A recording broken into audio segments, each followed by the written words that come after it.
Good morning. আমরা আছি class 9-এর পদার্থ গঠন ও ধর্ম চ্যাপ্টারে, যার ডে 2। আমরা প্রথম চ্যাপ্টারে যে জিনিসগুলো পড়ে নিয়েছি একবার ভেবে নিচ্ছি। ঘাত এবং চাপ জিনিসটাকে বুঝেছি। তারপরে আমরা তরলের চাপ, অর্থাৎ তরলের কোনো বিন্দুতে চাপ কত হয় সেটা দেখেছি। এবং তারপরে আমরা ব্যারোমিটার বা বায়ুর চাপ, বায়ুর চাপের মান নির্ণয় করে নিয়েছি। ব্যারোমিটার জিনিসটা, ব্যারোমিটারের ইউজ অর্থাৎ আবহাওয়ার আগে থেকে যে বলা যায় সেই আবহাওয়া কেমন থাকবে সেই বিষয়ে আমরা ব্যারোমিটার থেকে মোটামুটি জানতে পেরেছি। আজকে আমরা যেটা পড়বো সেটা হচ্ছে এই তরলেরই প্রবাহী একটা ধর্ম আছে যেটা সাইফন নীতিতে কাজ করে। তরল, যেমন তোমরা দেখতে পাবে যে একটা ভারী বড় জায়গায় তরল রাখা রয়েছে, সেখান থেকে সেই তরলকে ছোট জায়গায় ট্রান্সফার করা হয়। যেমন এটা আমরা কেরোসিন যেখানে দেয় সেই রেশন দোকানে দেখতে পাই যে বড় ড্রাম থেকে ছোট ড্রামে, এবং একটা সেখানে কি করা থাকে, একটা পাইপ, শুধুমাত্র পাইপটাকে ডোবালেই জলটা কিন্তু অটোমেটিক বেরিয়ে আসে। পাথর কাটছে, বালতির জলের মধ্যে পাইপটাকে ডুবিয়ে দিয়েছে, শুরু করে এই পাইপ দিয়ে কিন্তু জল আসছে। তাহলে আমার প্রশ্ন এখানে যে কোশ্চেনটা আমাদের মনে অ্যারাইজ হয় যে জলটা এরকম ভাবে ওঠে কি করে? জল তো নিজে থেকে উঠতে পারার কথা নয়। তাহলে সেই উঠে আবার কিন্তু নেমে আসছে। তা এই ব্যাপারটাই হচ্ছে সাইফন ক্রিয়া। ঠিক আছে, যে একটা পাত্র থেকে তরল ওপরে উঠে নলের মাধ্যমে দ্বিতীয় পাত্রে আসাকেই, এই যে প্রক্রিয়াটাকে, এটাকে বলছে সাইফন ক্রিয়া। এখন সাইফন ক্রিয়া কোন নীতিতে কাজ করে বা কেনই বা জলটা ওঠে সেটা আমাদের ভাবতে হবে। এখানে আমরা দুটো পাত্র নিয়ে নিয়েছি, এ এবং বি পাত্র। তাহলে এ পাত্রে এখানে আমি তরল আছে, এখান পর্যন্ত তরল আছে, এখানেও তরল এসে পড়ছে। ঠিক আছে, এখন সব মেন ব্যাপার হচ্ছে যে আমাকে এখানে শর্তটা হবে যে এই যে হাইট, দেখো তরলটাকে এই দিক থেকে এই দিকে প্রবাহিত হতে হবে, অর্থাৎ এই বিন্দুতে চাপ কিউ আর এস, এই যে কিউ বিন্দু এবং আর বিন্দুতে যে চাপ, সেই চাপটা যেন কিউ বিন্দুর চাপ বেশি হয়। আর বিন্দুতে চাপ অপেক্ষা, তরলের উপর চাপ অপেক্ষা কিউ বিন্দুতে চাপটা কিন্তু বেশি হতে হবে, তবেই তরল কিউ থেকে আরের দিকে প্রবাহিত হবে। এখন কিউ বিন্দুতে চাপ আমি কিভাবে নির্ণয় করব? না, কিউ বিন্দুতে চাপ হচ্ছে বায়ুর যে চাপ, সেই বায়ুর চাপ থেকে আমার এই চাপটা মাইনাস যাবে, কারণ এই চাপটা হচ্ছে ঊর্ধ্বমুখী, বাকিটা বায়ুর চাপ নিম্নমুখী। তেমনি এখানেও বায়ুর চাপ থেকেই আর এস যে তরল স্তম্ভের চাপটা মাইনাস করলে আমি আর বিন্দুতে চাপটা পাবো। দু জায়গায় চাপটা আমাকে পেতে হবে। তাহলে শর্ত কি? না, কিউ বিন্দুতে চাপ গ্রেটার দেন আর বিন্দুতে চাপ, এটা আমাকে প্রমাণ করতে হবে। তো দেখো আমি কিউ বিন্দুতে চাপটা নির্ণয় করছি। কিউ বিন্দুতে চাপ কত হবে? না, পি বায়ুর চাপ মাইনাস পি কিউ তরল স্তম্ভের চাপ,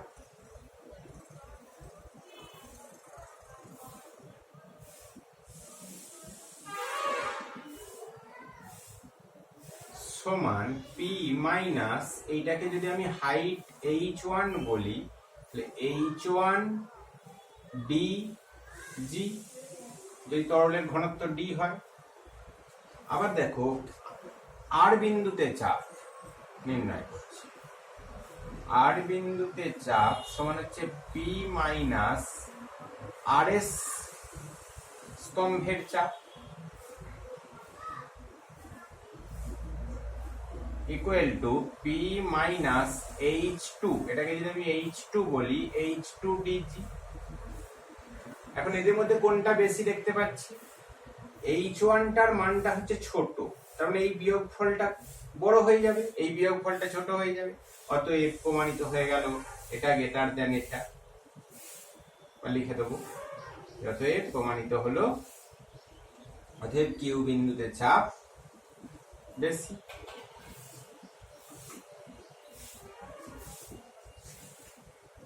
এখন এই সাইফন ক্রিয়া ঘটতে গেলে কিছু কিন্তু শর্তের দরকার।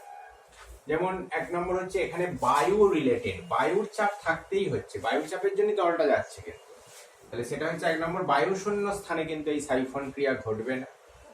প্রথমে কিন্তু আমাকে এই পাইপটাকে তরল দিয়ে ভর্তি রাখতে হবে, কারণ অটোমেটিক কিন্তু তরল কিন্তু প্রথমে কিন্তু উঠতে চাইবে না, কারণ এই উল্টো দিক থেকে বায়ুর চাপ দেবে। আমাকে ফার্স্ট হচ্ছে এই তরলকে কিন্তু প্রথমে পাইপটাকে কিন্তু বা নলটাকে কিন্তু তরল দিয়ে ভর্তি রাখতে হবে। আচ্ছা, 2 নম্বর শর্ত হচ্ছে এই যে হাইট, দেখো পিকিউ স্তম্ভের হাইট সবসময় আর স্তম্ভের হাইটের থেকে ছোট হতে হবে। তুমি যদি এই পাত্রকে তুলে দিয়ে এইটার হাইটটা ছোট করে দাও তাহলে কিন্তু আর তরল উঠবে না।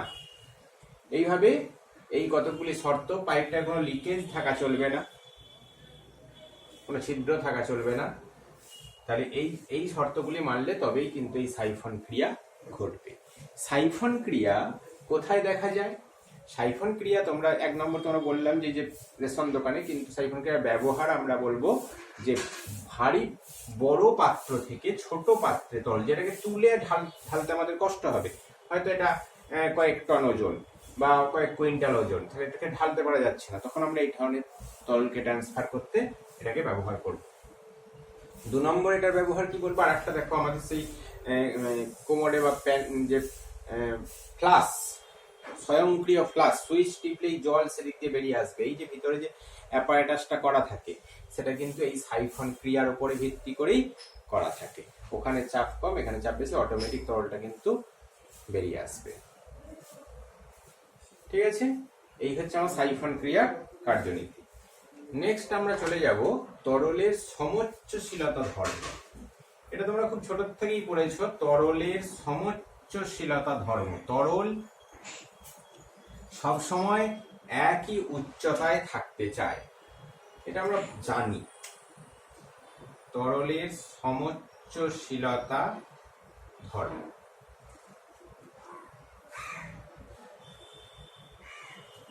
যে আমার যদি একরকম একটা ইউ পাত্রে তরল নিই, এই পাত্রে তরলের উচ্চতা এই পাত্রে কম, এরকম কিন্তু কখনোই ঘটবে না। দুটো পাত্রের তরলের উচ্চতা এ নেমে আসবে এবং এ সমান উঠে গিয়ে তরলের উচ্চতাগুলো একই করে দেবে। এর কারণটা কি? এর কারণ হিসাবে হচ্ছে বায়ুর চাপ। আমার এখানেও বায়ু যে চাপ দিচ্ছে, এখানেও বায়ু সেই চাপ দিচ্ছে। এই চাপের কারণেই তরলের ওপরের উচ্চতাটা সমান থাকে, এবং আমরা আগেই পড়েছি যে একই গভীরতায়, মূল কারণটা হচ্ছে একই গভীরতায় তরলের প্রত্যেক বিন্দুতে চাপের পরিমাণ সমান। এই গভীরতায় যে কোনো বিন্দুতে তরলের চাপ হবে সমান। বোঝা গেছে? এবং এই গভীরতা যত বাড়বে তত তরলের চাপ বাড়ে। আমরা আগের দিনে পড়েছিলাম ডে 1 এর ক্লাসে, সেখানেতে কি হয় না, যত গভীরতা বাড়বে, এই কারণে ওখান থেকে একটা কোশ্চেন থাকে যে বাঁধের তলদেশ মোটা করা হয় কেন, নদীর বাঁধের তলদেশ চওড়া করা হয় কেন? নদীর বাঁধের তলদেশ চওড়া করা হয় কারণ কি, এখানে যদি জল থাকে, জলটা এখানে চাপ দেবে, এখন কোথায় চাপটা বেশি? যত নিচের দিকে যাব তত কিন্তু বাঁধের উপরে চাপটা বেশি পড়বে। সেই কারণেই বাঁধের তলদেশটাকে মজবুত করার জন্য আমাকে এটা চওড়া করা হয়। বোঝা গেছে? এরপরে তোমাদের সাইফন হয়ে গেল। সাইফনের পর আমরা সমোচ্চশীলতা ধর্মের পর প্লবতা, আর্কিমিডিসের নীতি এবং ভাষণ ও নিমজ্জনের শর্ত, এই টোটাল একটা সাব ইউনিট আছে। এটা যদি আমরা শুরু করি, প্লবতা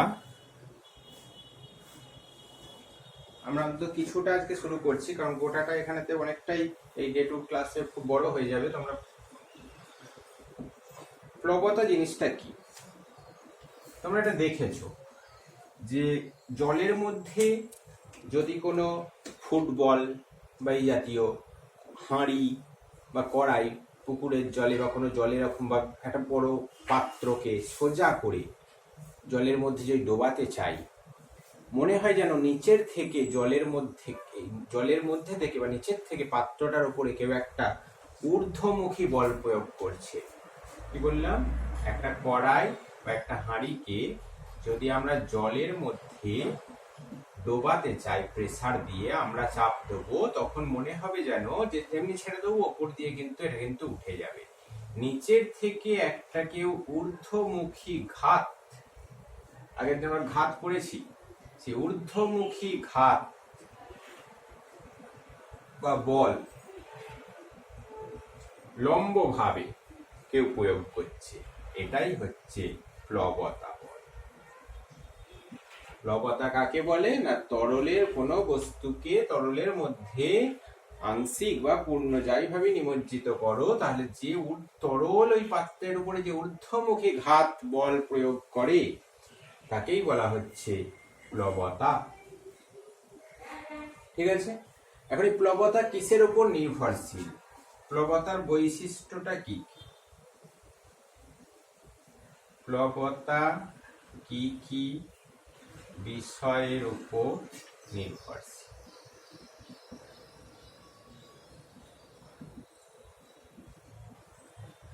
প্লবতা দুটো বিষয়ের উপর মূলত নির্ভরশীল আমরা জানবো, যে সেটা হচ্ছে এক নম্বরে হচ্ছে বস্তুর এই যে দেখো আকৃতিটা। তুমি একটা লোহার পেরেক বা একটা লোহার বাটখারাকে নিয়ে জলের মধ্যে ডোবালে কিন্তু আমি ঊর্ধ্বমুখী ঘাতটা একদমই বুঝতে পারি না। তার মানে ওই যে দেখো নিচের শেপটা কিন্তু একটা জাহাজ নৌকা, ঠিক এই কারণেই ভেসে থাকে, তার প্লবতা বলের জন্য। জলই ওকে ভাসিয়ে রেখে দেয়, কেন না তার এই আকৃতিটার জন্য। অর্থাৎ এটা হচ্ছে আয়তন, নিমজ্জিত অংশের আয়তন। প্লবতা নির্ভর করে বস্তুর নিমজ্জিত অংশের আয়তনের উপর। ঠিক আছে, আর একটা বিষয়ের উপর নির্ভর করে, সেটা হচ্ছে তরলের ঘনত্ব।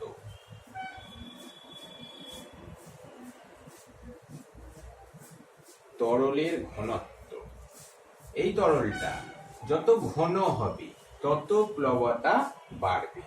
এটা যেমন তরলের নিমজ্জিত অংশের আয়তন বাড়লে প্লবতা বাড়ে, তরলের ঘনত্ব বাড়লে প্লবতা বাড়ে, এবং ঘনত্ব কমলে প্লবতা কমে। প্লবতার পরে আমাদের আর্কিমিডিস এই তরলে নিমজ্জিত অংশের নিমজ্জনের জন্য যে সূত্র বা নীতি বলেছিলেন, সেই আর্কিমিডিস কি বলেছিলেন? তাহলে একটা জিনিস আমরা বুঝতে পারলাম যে আকৃতি বা আয়তনের জন্যই বস্তু কিন্তু ভাসে।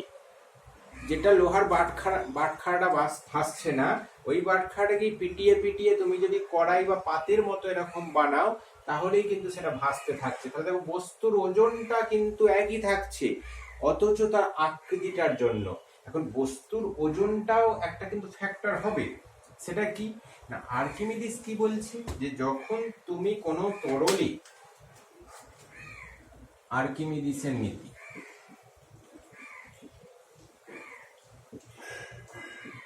আর্কিমিডিসের প্রিন্সিপাল কি বলছে, যখন তুমি কোনো তরলে কোনো বস্তুকে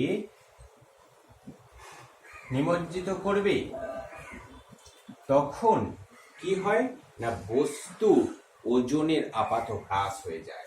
আমরা দেখেছি যে বস্তুকে নিমজ্জন করার পর বস্তুটা কিন্তু হালকা হয়ে যাচ্ছে। সেই হালকা হচ্ছে কেন, ঘুরিয়ে বলতে পারি আমরা তার প্লবতার জন্যই বস্তুটা হালকা হয়ে যাচ্ছে। আর্কিমিডিস কি বলছে, যে কোনো বস্তুকে স্থির তরলে আংশিক বা পূর্ণ নিমজ্জিত করলে, এটাকে যখন তুমি নিমজ্জিত করবে, তখন বস্তুর ওজনের আপাত হ্রাস হয়, ওজনের হ্রাস ঘটে, ওজনের আপাত হ্রাস। প্রকৃতপক্ষে তো ওজনটা কমে না, এর মধ্যে আপাত হ্রাস ঘটে। এবং তার সাথে সাথে বলছে ওই হ্রাসের মানটা বস্তু কর্তৃক অপসারিত তরলের ওজনের সমান। মানে এটাকে যদি একটা আবদ্ধ পাত্রে এরকম তুমি যদি জল পূর্ণ থাকা অবস্থায়, তাহলে সঙ্গে সঙ্গে ডোবানোর পরে এদিক দিয়ে জল কিন্তু কিছু পড়ে যাবে, এটাকে বলছে অপসারিত জল। তাহলে কত আয়তনের জল অপসারিত করবে, বস্তুর আয়তনের সমান। ঠিক আছে, নিমজ্জিত অংশের আয়তনের সমান। তাহলে আর্কিমিডিস কি বললো, যে বস্তুর ওজনে আপাত হ্রাস হয় এবং ওই হ্রাসের মান বস্তু কর্তৃক অপসারিত তরলের ওজনের সমান। অপসারিত তরলের ওজনের সমান, এটাই হচ্ছে আর্কিমিডিসের নীতি। তাহলে এখান থেকে দেখো বস্তু কখন ভাসবে আর কখন ডুববে। একটা কথা বলবো, যার প্লবতা বেশি সে ভাসবে। প্লবতা কখন ভাসবে না, যত তার অপসারিত তরলের ওজন সমান হবে, অর্থাৎ ওজনের আপাত হ্রাসের পরিমাণটা যত বেশি হবে, যত সে হালকা হবে। কখন যত হালকা হবে না, অপসারিত তরল যত সে বেশি অপসারিত করবে, অর্থাৎ তার আয়তনটাই ফ্যাক্টর, নিমজ্জিত অংশের আয়তন। এই যত তরলের, এই যে অপসারিত তরলের ওজন, এই অপসারিত তরলের ওজনটা যদি এই বস্তুর ওজন অপেক্ষা বেশি হয়ে যায়, অপসারিত তরলের ওজন, বস্তু তাহলে ভাসনের শর্ত আর নিমজ্জনের শর্ত, ভাসন ও নিমজ্জনের শর্ত, তাহলে সেখানে কি বলবো, বস্তুর কর্তৃক অপসারিত তরলের ওজন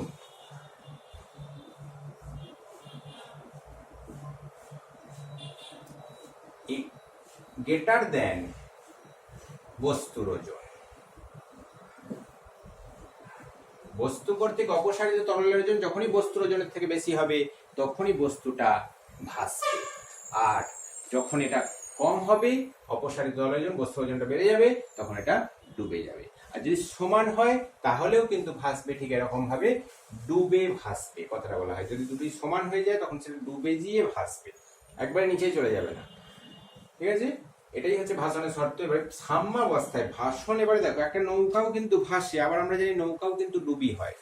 তাহলে ভাসতে ভাসতে ডুবে গেল, সেটা কি কারণে ঘটলো না, যদি আমরা একটা জিনিস ভাসছে এবং ভাসার সময়তে এর যে এই একটা ভর কেন্দ্র আর প্লবতা বলো, নিচে ওপর থেকে নিচের দিকে কাজ, এই নিচের থেকে ওপরের দিকে প্লবতা কাজ করছে।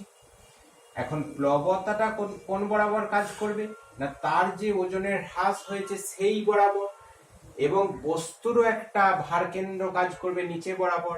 এইটা কিন্তু সব সময়তে বলা হচ্ছে যে পরস্পর লম্বভাবে একই সরল রেখায় থাকতে হবে।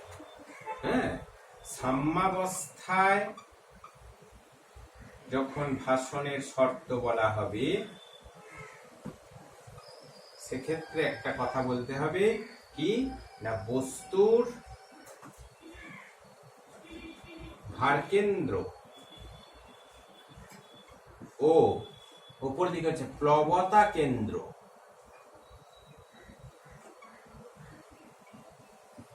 একই উলম্ব রেখায় অবস্থান করবে।